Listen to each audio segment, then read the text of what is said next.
Hello, everybody, and welcome to Remainders. For you out there who are not familiar, Remainders is the podcast that talks about the movies, old, new, current, crazy, weird, classic. We talk about all the movies that we love. Joining me every week is my co-host, who looks like he has gotten a beard trim since the last time I saw him. And he is my friend, but also a former employee at Suncoast Video, which is where we worked for the longest time. And it was the best job ever. And now we do this podcast together and it feels like old times. Patrick McIntyre is his name. Pat, why don't you say hello to the folks out there? Hey, all you silent film lovers, here I am. Happy to have you here. And yes, shout out to Bo, who's been keeping this beard looking good lately. So, oh, all right. Looks like you got some Chicago love, and yeah, you look good. You look very like kind of trimmed down. It was like a lot longer, right? oh yeah, he took about half of it off this week, so it's definitely been a shift. Well, very cool. We decided to get together and do this episode because you had seen Babylon last time we talked, and I had not.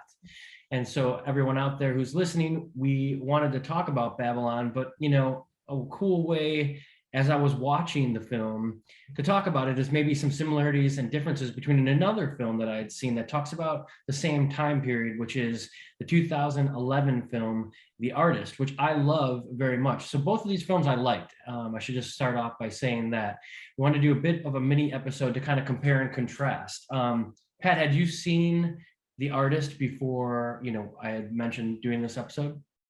I saw it in the theater when it came out. It was at 2011, I think it was. Yeah. And I definitely remembered portions of it. I did not remember the ending of it. So rewatching it for this was great. For whatever reason, it just didn't stick in my mind. So it was definitely good to revisit. I definitely liked it quite a bit on this revisit. And so I was happy you kind of brought in the suggestion to kind of illuminate everybody, including myself, on a lot of the similarities, because I was very happy when I got your text about Babylon and you liking that. So I was sweating it for a minute because I was hoping you were going to dig it, but because this was a divisive one, I wasn't sure where you were going to land on it. Yeah, there's a lot of people that are mixed on this film. Obviously, I don't think it did as well as everybody wanted it to do at the box office. I did enjoy it for a lot of reasons, but I think more so because of what we're going to talk about today. I really love Hollywood when they talk about themselves. It's a little bit of a meta thing, but obviously this has happened before, right? Singing in the Rain is one of the first films where they start talking about, the technology and all the advancements that happened and sort of what that did to the industry, to their own industry. But another thing that happened, and I believe this book was made in the 60s. I believe, I don't quote me on that, but I just recently read it. It looks like the publishing was 1975. Nice. Kenneth Anger wrote this book, Hollywood Babylon. And I had read it and had heard about it. And I had mentioned last week that one of my favorite podcasts is You Must Remember This. And they talk a lot about the movies there. And they did actually like a breaking down of fact and fiction of Kenneth Anger's Hollywood Babylon. But whether you believe what's written in here or not, really what he's doing is writing about the debauchery that was the silent film era and on into talkies, and kind of these people that you hold in high regard, all these stars. It was kind of just exposing the seedy underbelly of all of the things that happened and the things that were swept under the rug, right? All the fixers that would come in, and like if there was a death or a murder, they didn't want the public to know about it because it was bad for business. And so I think, to start out with that, had you ever read Hollywood Babylon? No, I have not. And I was kind of familiar with it, but it wasn't really on my radar. I know you've talked about it a couple of times. Who's the author of it? Kenneth Anger. So he's a very interesting guy himself. Nice. But yeah, this was, like I said, kind of like really exposing some gritty parts of Hollywood. Oh yeah, love to hear it. Yeah, totally. And and of course everybody loves that stuff, right? Because we all hear about like the glitz and the glamour, but you want to hear about like, okay, give me some of the juice, give me some of the juicy stuff. Since then, a lot of these stories I think have been looked at as like fabricated or whatever, but either way, it kind of opened up the floodgates for people to start talk about Hollywood behaving badly. So when I watched Babylon, the film, last week. I went to Los Feliz 3 theater over here, and it was great audience, great place to see it. That's my theater. I know yours is the Music Box there in Chicago, but it was great. It was a great experience. It was long, but I kind of was along for the ride. But watching it, I saw this just total similarity to the artist, but on a different level. And so I wrote a few things down that I wanted to discuss. And the first thing being, I think the biggest difference of the artist and Babylon is that it's exploiting the underbelly and debauchery of the time in a more focused lens, right? So that's like Babylon. I think it's like really, showing things instead of you having to think about it. It really shows us the sex, the violence, the drugs, over the top. And I think it's over the top on purpose, the artist has more of like a classic Hollywood feel and focuses more on the time period, sort of how we remember that time period through time, sort of how you remember silent films, right? So one is almost like classier. The other one is just like, really rough around the edges and kind of making it wildly crazy, because I think that's a good way to kind of flesh out the story of what it was like to just like go for the jugular in that sense. Did you find it to be that way? Yeah, I mean, so the artist is definitely putting silent Hollywood up on a pedestal a little bit more than Babylon. I mean, Babylon's definitely still honoring the silent era, but like you're saying, it's like it's definitely trying to show the spectacle of what was going on in front of the camera, but as well as what was all the shit and shenanigans that were going on behind the camera. So I think, like you're saying, like it definitely matched that over the top kind of style, which again, like I love. It had a very fast, punchy direction. Like I think I mentioned, it kind of almost had like a Scorsese vibe to it, and that was definitely one of the reasons why it matched it so well with that story that they were trying to tell. But yeah, then rewatching The Artist earlier, it was a nice like love letter without all the tarnish to the silent era. And like I said, a love letter without all the tarnish. That's great. yeah. And like it does kind of go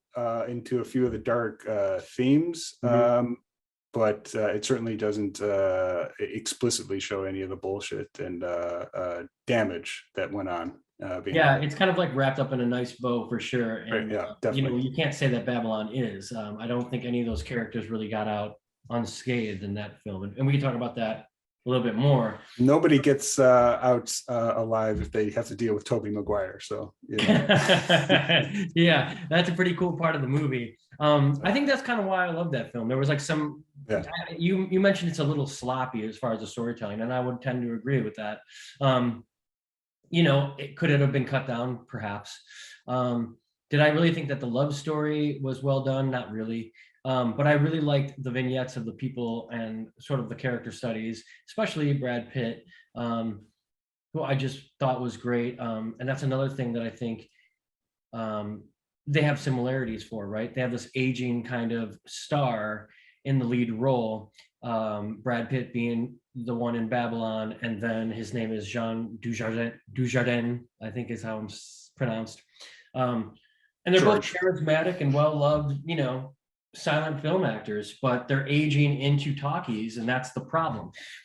It's the problem in all three movies that we discussed, Singing in the Rain, The Artist, and Babylon, is that all of these actors sort of have an understanding of how to do their job until we have to actually speak on film. Yeah. I mean, that was definitely the first thing I noticed while we were watching The Artist, is the similarity between those two characters kind of losing their power. I thought, again, Brad Pitt was pretty perfect for that role, because it was more of an ensemble. So his arc wasn't the only thing that was getting covered, which I think kind of added to it. It gave it a little bit more heft because it was, being accompanied by Manny and Margot Robbie's story.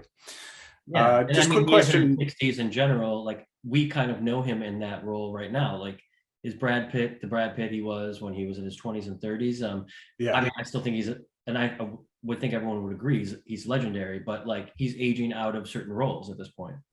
Yeah, and he's been pretty candid about his own personal struggles, being one of the largest stars in the world, and kind of what that does to his personality. Like, I mean, he's been pretty candid about his personality doesn't really match being the biggest star in the world, and I think that's where he's been a little iffy on some stuff.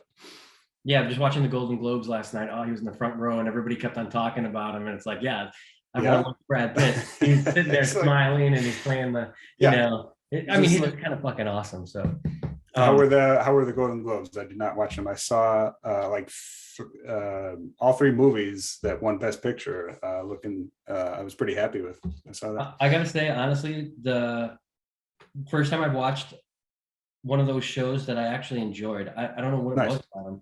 I Yeah. really liked it. And dude, the best part about it was Steven Spielberg winning for the Fablemans, and he goes up there, and Tarantino is the one presenting him with the award, right? So Oh, you're no like shit. already like, holy shit, Tarantino, Spielberg, same stage, these Oh two yeah. giants, and Spielberg, as he is taking the award, Tarantino whispers something to him, and um,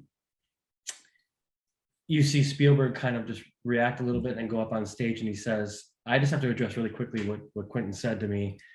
He said, John Cassavetes would be very proud of you.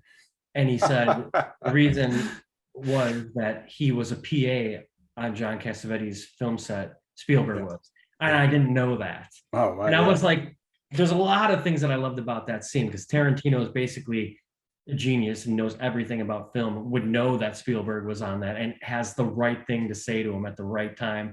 You know that affected him. And then also just thinking about Spielberg as a PA on a John Cassavetes, like the king of independent film, and you've got like the biggest blockbuster filmmaker of all time Yeah. being his PA. It's insane to me. I didn't know. Did you know that? No, I did not. Yeah, I know he was. That was a director he definitely respected quite a bit. But yeah, I definitely didn't know. I mean, Super I've come cool. across a couple different relations of like early work from famous directors and who they worked with. So I've definitely been digging a hole on that, and so I'm going to share a couple of those coming up.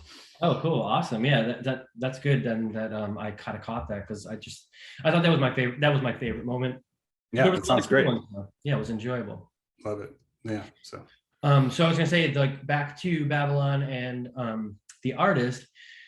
We do have these two characters in the male role that are very similar, right? So that's a very big similarity. Both of these films are set in the 1920s silent era, so we know that that is the start of it. And then the challenge is that they're going to be moving to talking pictures, like we said, and that carries us through time to see how the landscape and the characters change with the technology and innovation. It's very similar in both films. It's very similar in also Singing in the Rain. And then we have, this up and coming newcomer, which is also very similar. However, the characters aren't similar. You have Peppy Miller in The Artist, who is this very charismatic, just happy-go-lucky commoner who can dance and is kind of looking for her breakout role. And she's also a fan of the lead character of George Valentine. And then also Nellie Leroy is her name. That's Margot Robbie's character in Babylon.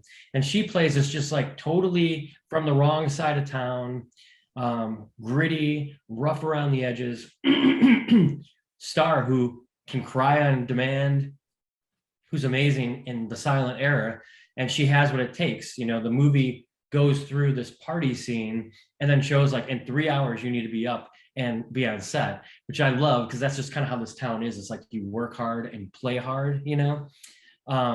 But both characters, they show promise and excitement for a new generation of stars in Hollywood.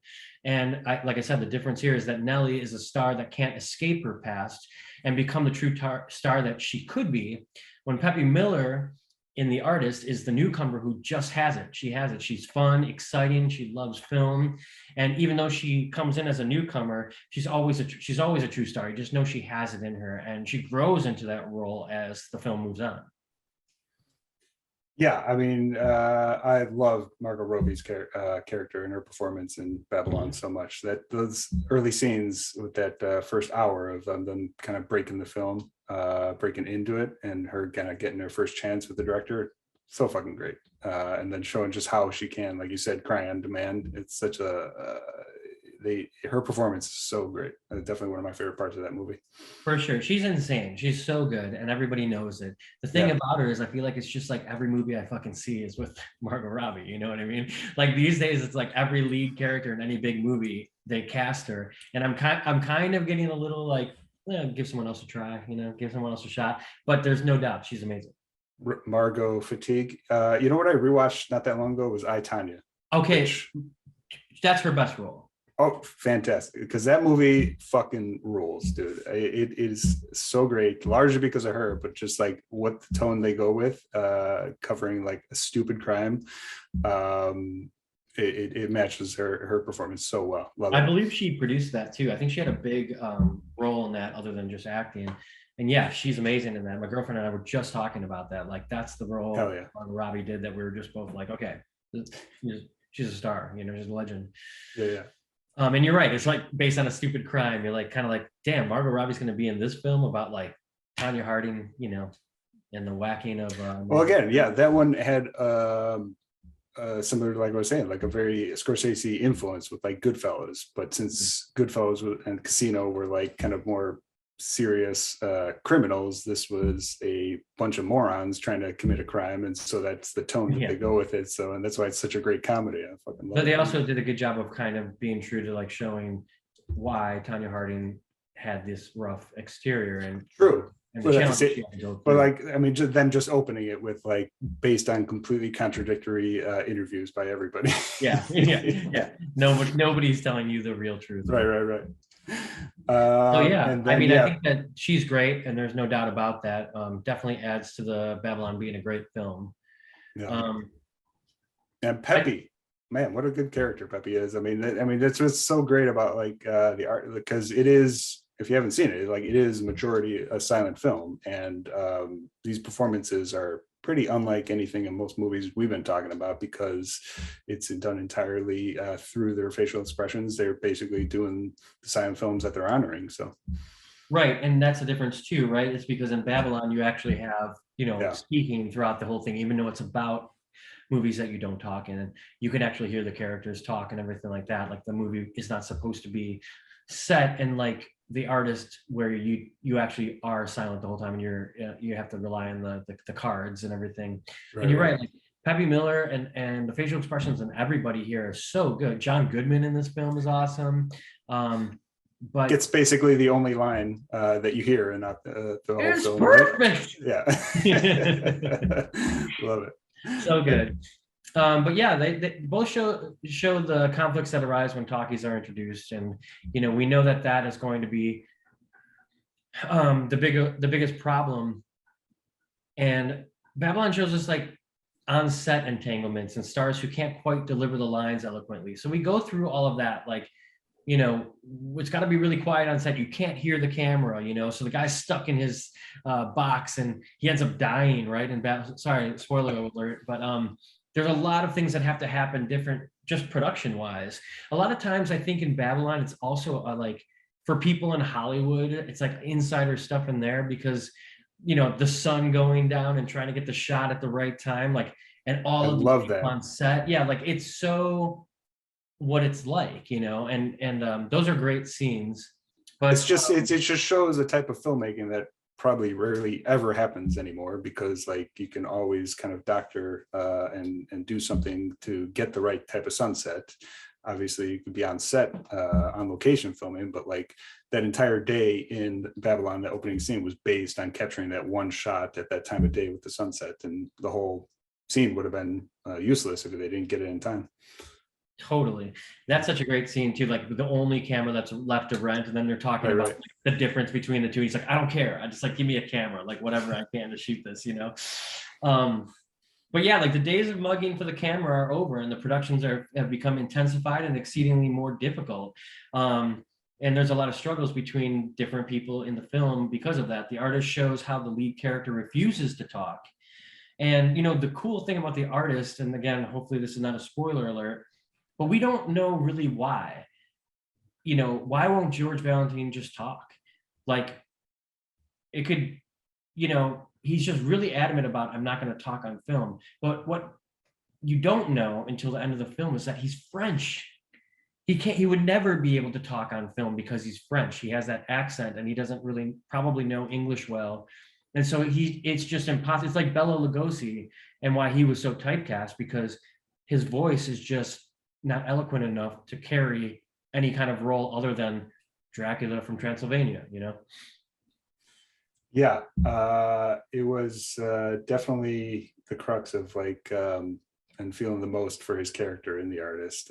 It just you could see in that like everything that he wanted, he was just holding back because he didn't feel like he could, and in reality, probably wouldn't have been able to unless it went the way it did with him transitioning into more dancing roles. Yeah, totally. And I mean, so we know that this is like where it's kind of the beginning of the end for George Valentine, because if he's not going to be able to talk, he thinks it's a fad. He's going to do his own movie. He's going to produce it himself, and he obviously goes bankrupt. Another thing is like common in both these films is suicide, right? We're going to the time of the Great Depression. We're going to a time when people like were on the tippy top, and now they can't deal because they're obsolete. You know, they're nothing anymore, and they think their lives are nothing, which is like a whole nother conversation. And we see the lead characters both struggle with taking their own lives. One of them actually does, right? Yeah, spoilers, definitely. I was pretty taken aback by both. Like I didn't realize in The Artist, for whatever reason, I just didn't remember the too much of the ending. So rewatching it this time, it was pretty surprising that his character went that way. And then in Babylon, that definitely caught me off guard as well. So Yeah, I love the way that they shot that in Babylon. I don't know if we really should give that away too much, but I mean, we already have. So we're saying spoilers, and we'll put spoilers in the notes. So okay, good. Yeah, I just don't want people to hate us. But yeah, that scene is really shot beautifully, where it's just like you're peeking in through the door to kind of see like what it's like, and even what Brad Pitt says before he goes up to end his life. You know, he's telling, it's your turn now, kid. You know, and yeah, he gives what's the largest tip you've ever gotten, and like, who gave you the largest tip and how much was it? Yeah, from you. So he gives it to him and says, "It's on you now, kid." That line was definitely stuck with me. yeah, and before we move on to that, I just want to talk quickly about the scene of the Hedda Hopper, Luella Parsons role, played by Jean Smart. That's maybe my favorite character, and my favorite scene, at least, when she talks to when she talks to Brad Pitt, and she's explaining that your time is just up. You might not think it is, but it is. And you should really feel lucky because you're going to live forever. People all the way down the line are going to be watching these films, and you're going to be a ghost in these, you know. And it was so beautifully written, and it was so true. Look at us talking about the movie. Last week we covered Metropolis, you know. We're talking about a film that's almost 100 years old, and these are ghosts on the screen, but they live forever through cinema, you know, and that's a beautiful thing. Brigitte from Metropolis definitely deserves to be honored still today. So Yeah. No, Jean Smart, she was great in it. I mean, was she based on, you think, like a real reporter, or do you think it was like a composite of? Yeah, so what I believe is that she was based on, like I was saying, Luella Parsons and Hedda Hopper, who were both like, you know, gossip columnists. Okay. I wrote something about it. Let me see if I can find it. Because it was just, I mean, kind of side tangent. I mean, a movie, it's not exactly about the same era, but similar. It was Hail Caesar, which I from the Coen brothers, right? which I absolutely love that movie. But Tilda Swinton, she plays like twin dueling gossip columnists who I believe were based on like that exact type of dynamic, twin columnists who were reporting on the stars in the 50s. And Tilda Swinton just nails it in that movie. Obviously, she's doesn't have the empathy or is as kind to the stars as Jean Smart is in this one, but definitely represents the era. Well, and I think the thing is that it's different in this film. Like usually when you think of Hedda Hopper, Luella Parsons, or different gossip columnists, even like TMZ right now, TMZ is a little different now because it's become like bigger than any Hollywood stuff almost. But back in the day when they had these like, you know, gossip rags and stuff, it could ruin somebody's career, right? Like if they wrote the wrong thing about it. So a lot of times, you know, the stars would want to play nice with them and everything. But the role of Jean Smart in Babylon is almost like flipped, because you know that like they want her to write good things about her, but it's mostly like she's the one telling the truth. She's telling Brad Pitt the truth, even though it's something he doesn't want to hear. He knows it, and she's almost telling him like you've got it good. So she's almost like the only voice of reason, which is crazy. That, Yeah, the gossip yeah. columnist would be that role. Right. I did kind of have that thought that this person who has everything summed up more rationally than everybody else is the gossip journalist in quotes. Totally. Yeah, another thing that I was seeing is that the idea of let me just look here. Yeah, so the artists in Singing in the Rain all use choreography and dance as a way of uniting the characters. Hmm. Dance is a big one in the artist, because as we find out, okay, if you can't talk, there is something we can do together. And eventually in the film, Pepe Miller and George Valentine team up to do this dance number. And that's like the beautiful way that they like are able to come together and then put a nice bow on this, right? Singing in the Rain is the same way. They all know how to dance, right? And like there's these amazing segments with them, especially um, Make Them Laugh, which is one of my favorites in Singing in the Rain. But they all use choreography and dance as a way of uniting the characters. But Babylon doesn't rely on dance so much. It does show folks enjoying themselves quite a bit and at these Hollywood parties, and there's dancing and stuff. But the debauchery is amped up to really show the work hard and play hard aesthetic in LA. And there's not really much dancing in that film. So that's a difference between the two films as well. Yeah, definitely. I mean, I think maybe you have mentioned it, but like that first like half hour where it's set at like the party at the mansion. Yeah. I mean, In Babylon, you mean? Yeah, in Babylon. The first half hour, 45 minutes, they have like this extended party at a mansion with all the movie stars and all the shit that's going on. I mean, it definitely feels like some of those Coke scenes in Wolf of Wall Street when they're at the office, has that vibe for sure. And it definitely like it captures the behind the scene dancing. I mean, the dancing that you show on like in Singing in the Rain or at the end of the movie, it's like that's the celebration of life through this. But then this is maybe like what some of the parties actually looked like behind the scenes, and it was still capturing that celebration of life, even though it ended in bullshit for a lot of people. Yeah, that's really good. I like that, like a lot of like behind the scenes dancing, like it's pretty good. But I don't think that the subject matter of like the debauchery is that new right now. I feel like it's actually more than anything in this time period has been talked about more, like through the podcast, or even I think Brian Murphy had a show. I know he did on Netflix called Hollywood, I think it was called. But anyway, talked about like sort of the underbelly and different things that were happening that you didn't know about. So it's not like this is like all brand new. And again, it's just being talked about in different ways. Even in Singing in the Rain is talking about like a lot of things that are happening, but it never really went into the debauchery until like this book was made. And then I think it was kind of like everyone opened the doors to talk about Hollywood behaving badly, right? Right. I mean, you gotta, as the movie shows, so you gotta rely on the behind the scenes journalists to get everything right. Right, totally. Yeah. The other thing about this is that I noticed Babylon focuses on the rise of not only a new star, but also the rise of an immigrant, right? Manny, and an immigrant in Hollywood. I mean, the film opens on him, and him sort of doing this really big grunt work to get the party going, with having to get an elephant up the hill, which is insane. I mean, Manny is definitely the main character of Babylon, Right. which is surprising because I mean, I read something about that actor. He had only been in like one or two previous films, and so like for this to be like one of his first productions, like in front of the camera, because I think he was and probably still is like kind of more interested in writing and directing. It just kind of really mirrors his ascension in Hollywood, the character, as well as his own life as an actor now, because he's basically acting opposite Margot Robbie and Brad Pitt in one of his first movies. So Yeah, and a Damien Chazelle, film. that follows Yeah, up. he obviously saw something in him that didn't that spoke with him, because again, like he really didn't have too much on his IMDb. Well, I think the thing about Manny that we needed to see is that he's an innocent, right? He starts out as Yeah, an innocent and passionate man who, you know, wants to have his dreams in Hollywood fulfilled. He just like anybody else, you know.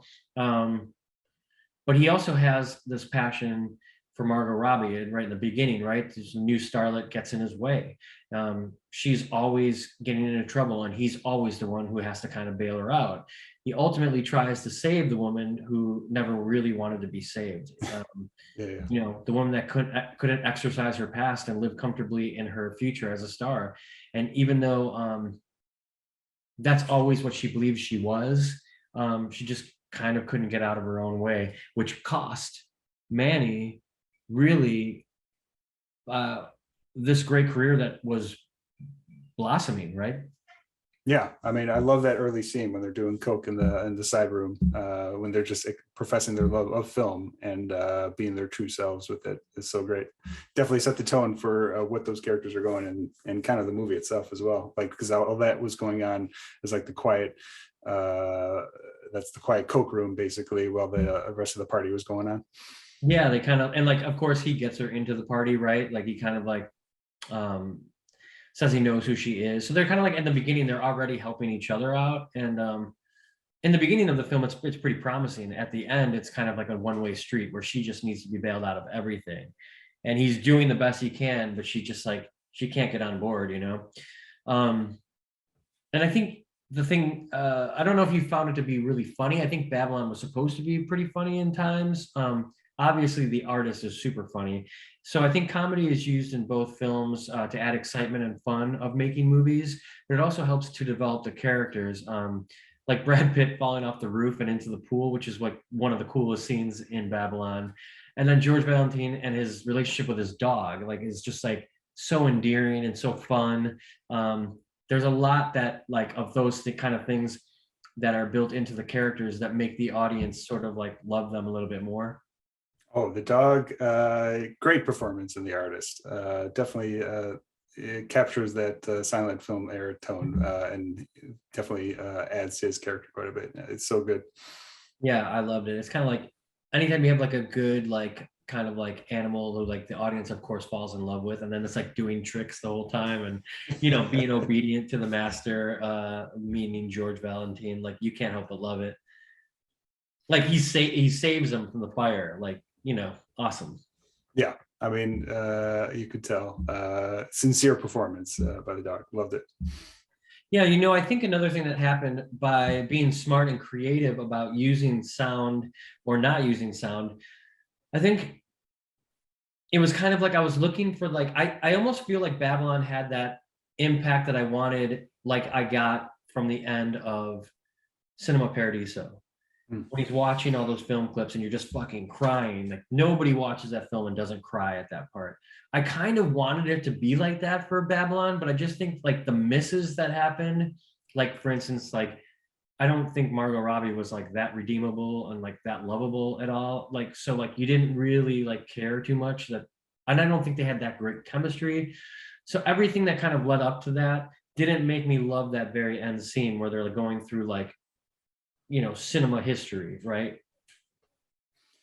Yeah, I mean, um, the relationship, it was pretty one-sided, obviously, and so it definitely that's the kind of stuff that kind of stuck with me the most, because it kind of reminded me of like, you know, relationships going on all the time that are just one-sided, and it definitely kind of got into that with this one. Yeah. You know, because like in the artist, the idea of like anytime sound comes into play, like that great scene where George Valentine like is like having a dream, but the feather like is, you know, makes the sound like a bomb went off, and you actually hear the sound at that point. Like he's hearing like, you know, the cup sit down, and it's so crazy. It's kind of like because there's no sound in it at all, the moment there are sound, it's very important and it makes the audience really pay attention and be focused on it. And that's especially significant at the end when you hear him finally talk and he's French and you're like, oh my God, like that's the twist. That's like the Shyamalan twist, right? Right, Like right. this guy's French, he can't talk. I love that scene, just like 45 minutes into The Artist, when he's in his dressing room and he starts hearing the movement of stuff. And as the audience, like that's the first thing you're hearing from the film itself, other than the music. That one stuck with me quite a bit, because I mean that's the one where it gets meta and kind of offers it's going to tell you the story in a little bit different way than just a traditional silent film. And like you said earlier, like it was pretty scary too, you know, like the Yeah. women like kind of cackling down, and you're like, oh my God, is this like, it almost felt like kind of like in Pee-wee's, you know, like when they're on set. It's like, that's like a really scary moment in Pee-wee's Big Adventure for me. Like everything that's on the studio lot, and like it felt like that, like everything was closing in on him and the sound was like scary. And I don't know Yeah. if you related to that. Oh, for sure. I mean, and also I was actually just thinking meta, like if he actually was living in a silent film and then he started hearing that, he would be having a psychotic breakdown. He'd be definitely be freaking out a lot more than he was. True. Yeah, you're right. And yeah, it plays with sound really nicely. The artist was very creative that way. That's what you know.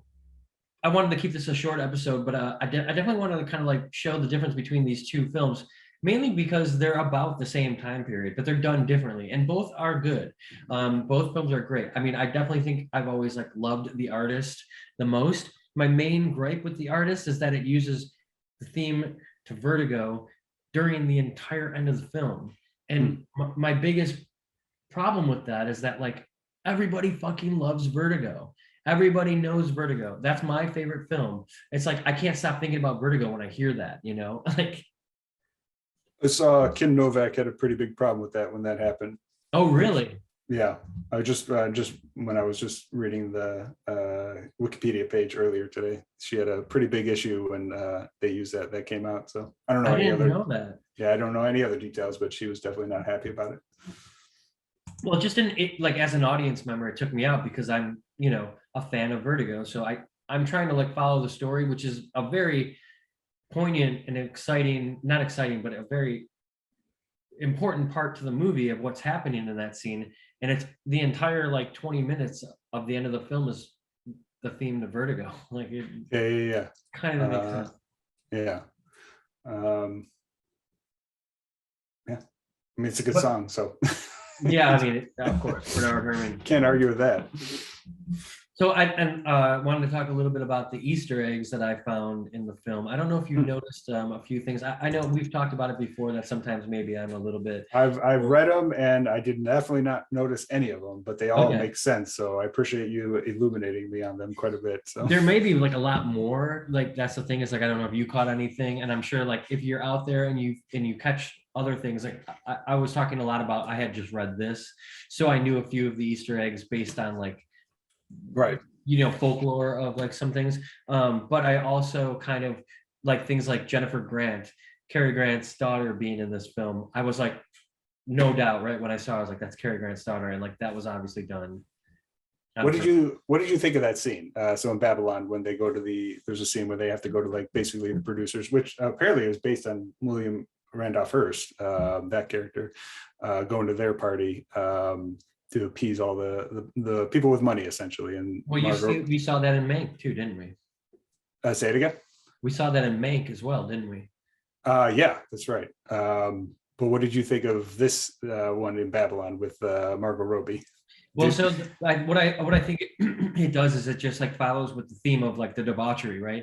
Like if they're gonna, part of the problem with a lot of the people that came and that were silent movie stars is that they didn't have good speaking voices, and that's the problem. Is they may be great actors and they probably could transition. For instance, Joan Crawford is one of the actresses who was able to transfer into talkies.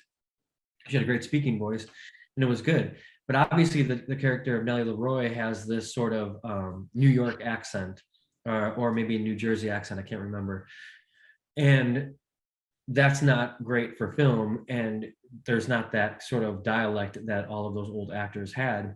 And so when she goes to the party and she's trying to like, you know, hold her own, and they're really trying to shape her, and she can't fucking take it. She's going crazy inside, but she's doing her best. That when she becomes unhinged, it's amazing. You know, I mean, it almost looks like an SNL skit by the end with all the with all the puking going on. So Yeah, I just thought, and just like so, like, well, if you guys want this, like, this is who right. I am to Yeah, the yeah. extreme.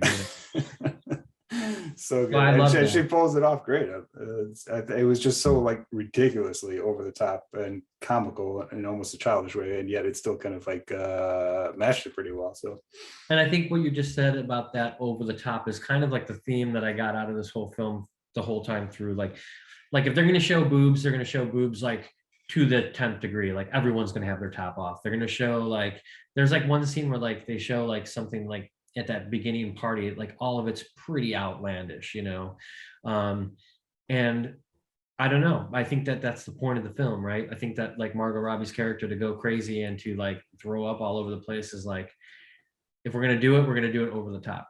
yeah. Another thing that I caught from the film is like in Hollywood Babylon's, there's a story about supposedly Clara Bow had slept with the entire USC football team. Like that's like what he alleges in this, right? Now, I'm sure that's not true. Clara Bow is not around anymore to tell us it's not true, but I think it's been debunked since this book came out. But they use it for sure in Babylon when you see Nellie Leroy show up with an entire football team to a party, right? I know, I was cracking up. Obviously, I didn't get the joke when I saw the movie, but I was cracking up when I saw you wrote that. So yeah, I mean, like it's based on a folklore of Clara Bow. Hollywood Babylon also discusses Fatty Arbuckle trial. Do you know anything about that? no, I know Fatty Arbuckle for sure, but definitely don't know what trial was going on.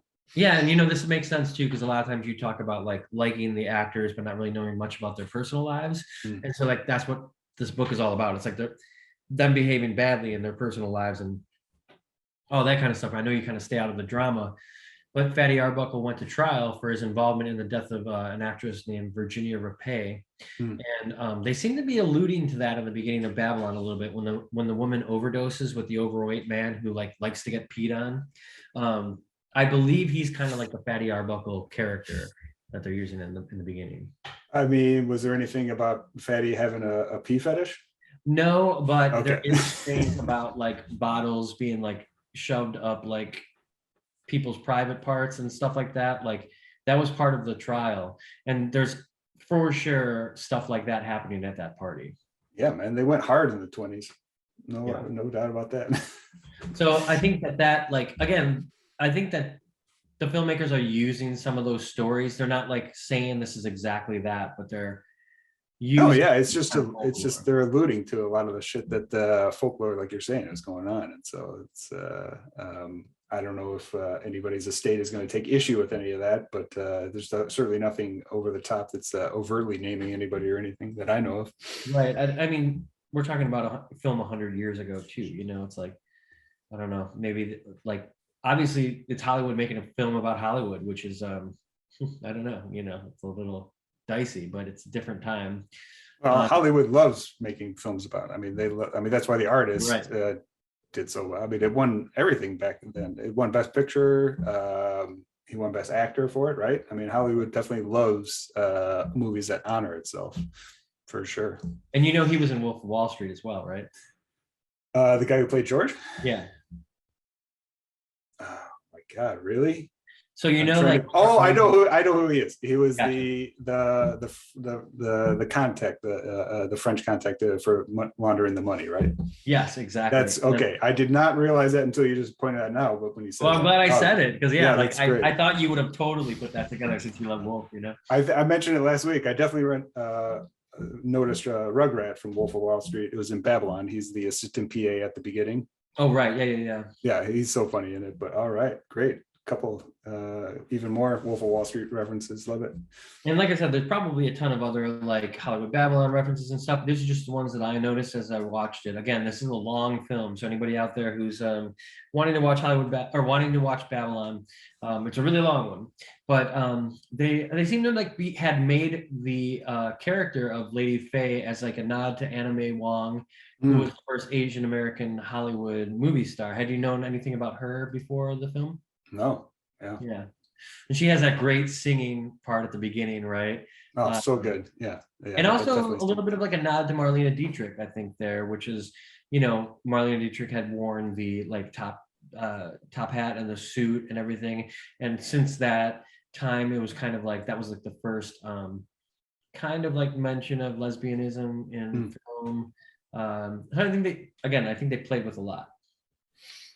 I mean, yeah, that's always been having to be coded for so many years in different types of characters and in horror and just whatnot, and never could be overt. And so, like looking back, like from film historian kind of perspective, there's so much of it there, but it was just had to be like subtext and never text. So yeah, 100%. Yeah, it's funny when you go back on some of these movies and you're like, oh yeah, that's for sure. It was like Anthony Perkins was for sure written as like possibly a homosexual character, but it wasn't over the top, and they didn't go out and just say that. Yeah, I mean, they couldn't even show like beds or a toilet in the scene, so they definitely weren't showing anything like that. So I'll never forget watching the version of Psycho with Gus Van Sant had made, and they're showing like the eye thing where he's looking through the people, and like they like alluded that he was masturbating, because you could hear the sound.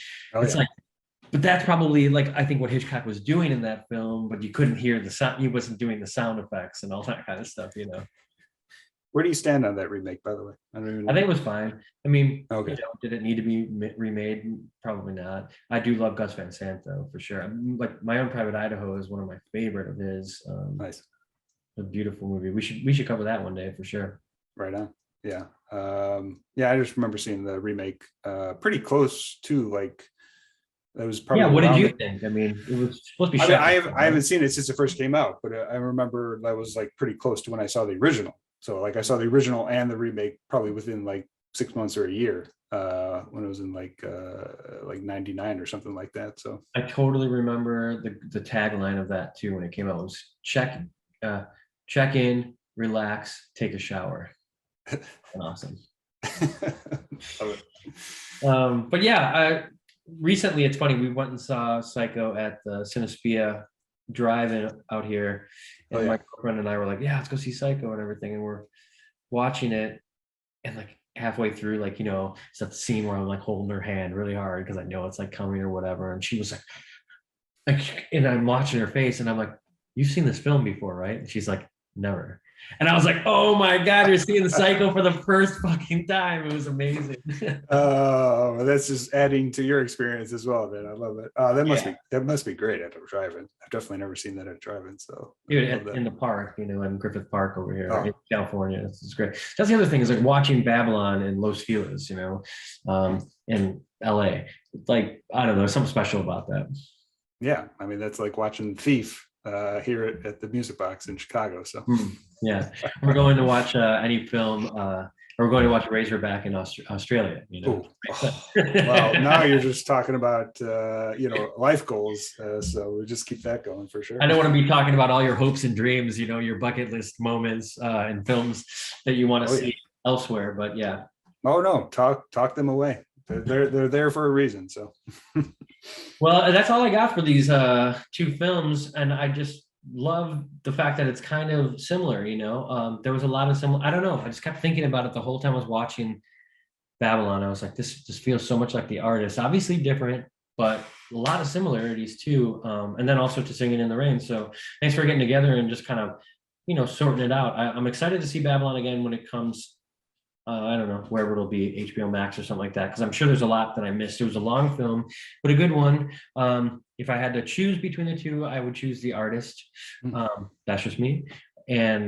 Or I'm not even putting Singing in the Rain in there because you can't. But I loved talking about it with you. Love it. Yeah, I definitely had a great time. Like I said, I was a huge fan of Babylon, and it's a love and seeing the comparisons between the artist and your admiration for it. I'm just curious, what are a couple other, maybe before we sign out, some of your other favorite like silent films that you can think of that like just really have stuck out with you, like kind of over the years, kind of like what comes to your mind first in that era? Wow. We've obviously covered one on the podcast with Haxon, which I loved watching.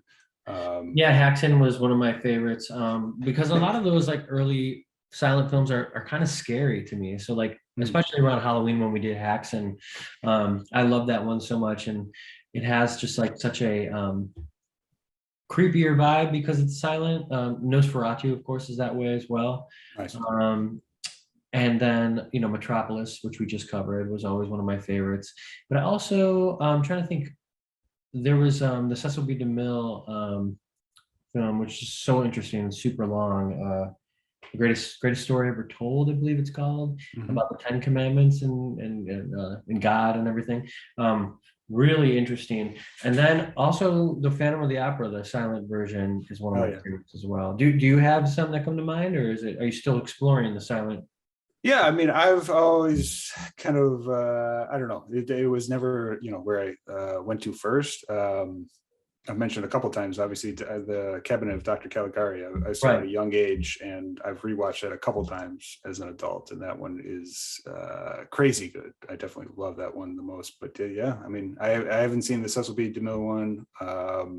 I definitely would love to check that one out. But yeah, they're all, like, a ton of them, of course, are on Criterion, and I have them in my list. So if you're cruising through there, you can go ahead and check them out. I'm doing that on a daily basis, taking advantage of that. So love it. Yeah, for sure.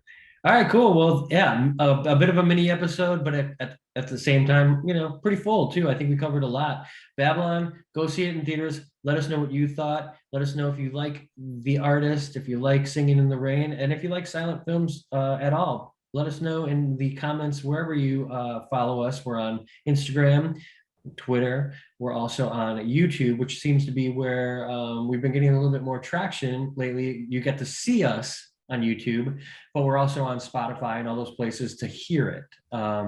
And yeah, we love doing it. We'll be back next week with another installment of Remainders. We'll be closing out our Fritz Lang double feature with your pick, M, which I'm very excited to revisit. So me too. I actually haven't watched it in a little bit. So as soon as we get to talk about that, we'll close a little bit of our 2023 chapter on Fritz Lang and move on to some more exciting stuff that we got coming up. Thanks for listening, everyone. Thanks for listening. See you next week.